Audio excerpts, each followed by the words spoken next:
जयप्रकाश नारायण या राम मनोहर लोहिया जैसे संघर्ष पत्रकार अपने प्राणों की परवाह किए को छोड़ना पड़ा।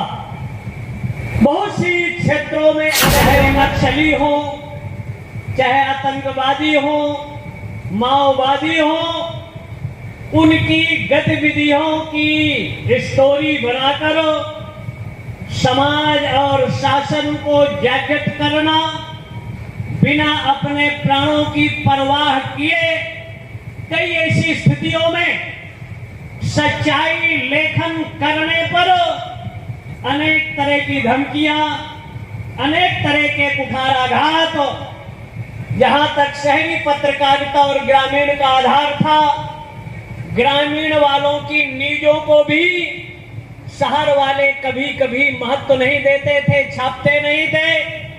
लेकिन उन परिस्थितियों में बाबू बलेश्वर नाथ ने आदर्श मानते हुए ग्रामीण पत्रकारिता की नींव रखकर पूरे प्रदेश के लोगों को संगठन में ताकत होती है, ऊर्जा होती है, और जो संगठन का उन्होंने नींव रखा, समाज को एक सूत्र में बांधा, परिणामतः लोग झुकते हैं और ग्रामीण पत्रकारिता की बातों को लेकर शासन प्रशासन भी वरीयता से लेते हुए आज उस पर अमल कर रहा है।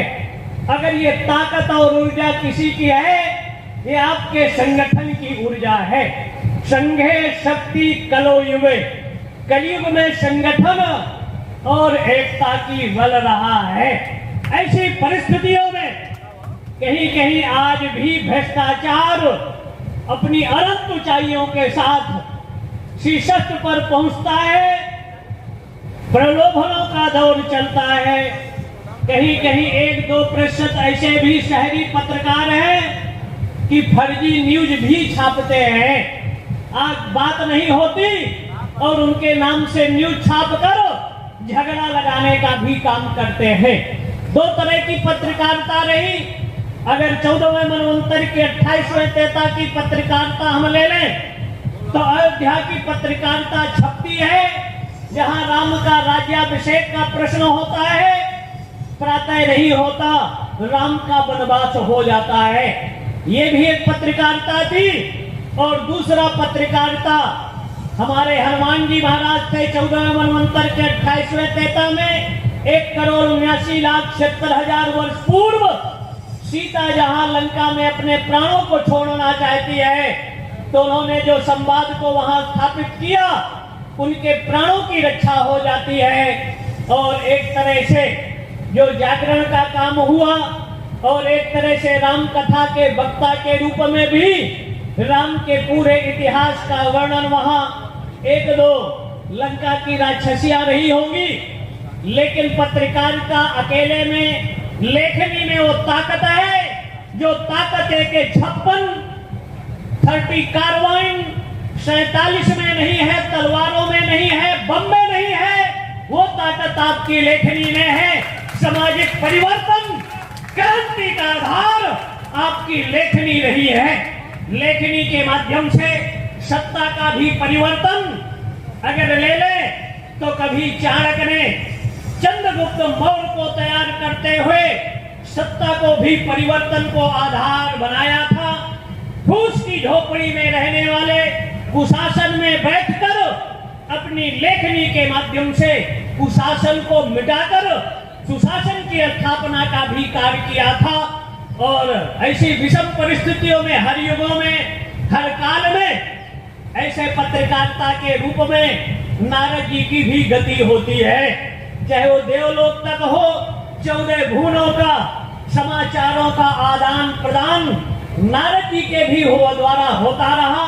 और आज भी विषम परिस्थितियों में सामाजिक, आज सबसे ज्यादा समाज में जो योजनाएं आती हैं, रोडें आती हैं, बहुत से विकास का काम होता है, लेकिन उसका मानक और क्वालिटी नहीं है। सरकारें आएंगी लेकिन नियम कायदे वही हैं, व्यक्ति बदलता है, कायदे कानून नहीं बदलते, जिसका परिणाम आकंठ भ्रष्टाचार में डूबा हुआ शासन होता है।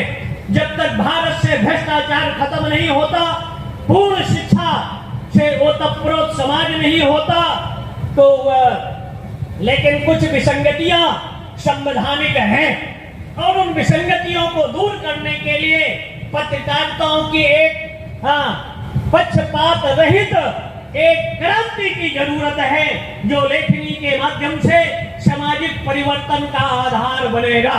लेकिन अगर क्लर्क की नियुक्ति होगा, ड्राइवर की नियुक्ति होगा, प्रोफेसर की नियुक्ति होगा, एक एसआई का, सीओ का, इंस्पेक्टर का, आईजी, डीआईजी, उसके लिए योग्यता अनिवार्य है। लेकिन संविधान का बहुत बड़ा विद्वान कहा जाने वाला व्यक्ति, देश के लिए, शिक्षकों के लिए कानून बनाने वाला, आईएएस आईपीएस के लिए कानून बनाने वाला, प्रोफेसरों के लिए, न्यायपालिका के लिए, लेकिन ऐसा कानून बनाया कि इस देश का कानून मंत्री अंगूठा टेप हो सकता है।